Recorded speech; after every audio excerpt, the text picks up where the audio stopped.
இந்த மாசத்துக்கான grocery shopping பண்ணலான்னு super market கிளம்பியாச்சு. ட்ரிஷான் எதுக்கு இவ்ளோ ஓவரா கொஞ்சிட்டு இருக்கான் அப்படி தானே நினைக்கிறீங்க?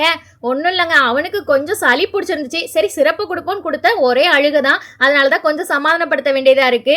இங்க மகாராஷ்டிரால எந்த ஒரு கடைக்குள்ள போனாலும் வெளிய செப்பல கழட்டிட்டு தான் போணும் அப்படின்னு சொல்லிட்டு ஆல்ரெடி வீடியோல சொல்லியிருப்பேன். பாருங்க சூப்பர் மார்க்கெட் போறது கூட வெளிய செப்பல் கழட்டிட்டு தான் போ வேண்டியதா இருக்கு.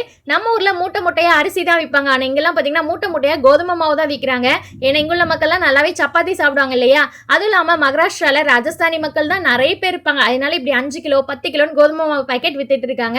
இங்க கொஞ்சம் குளிர்காலம் ஆக்சுவலா குளிர் முடிய போகுது. ஆனா இன்னும் பாத்தீங்கன்னா அந்த சோளத்தை சுட்டு அப்புறம் வேர்க்கடலையை வறுத்து இப்படி வித்துட்டு இருந்தாங்க. அதை வாங்கிட்டு வீட்டுக்கு வந்தோம். நைட்டு டின்னருக்கு கோதுமை தோசை பண்ணலாம் அப்படின்னு தான் நினைச்சிருந்தேன். கோதுமை மாவு அது கூட கொஞ்சம் துருவன கேரட்டு கொஞ்சம் வெங்காயம் பச்சை மிளகா உப்பு அப்புறம் தண்ணி இதெல்லாம் சேர்த்து நல்லா தண்ணியா கலக்கி தோசை ஊத்தியாச்சு. இதுக்கு மதியம் வச்ச சாம்பார் இருந்தது. அதை வச்சு சாப்பிட்டு அன்னைக்கு வேலையை முடிச்சாச்சு. இன்னைக்கு திருமண நாள் கொண்டாடுற கௌஷி சேகர் இவங்களுக்கு இனிய திருமண நாள் நல்வாழ்த்துக்கள்.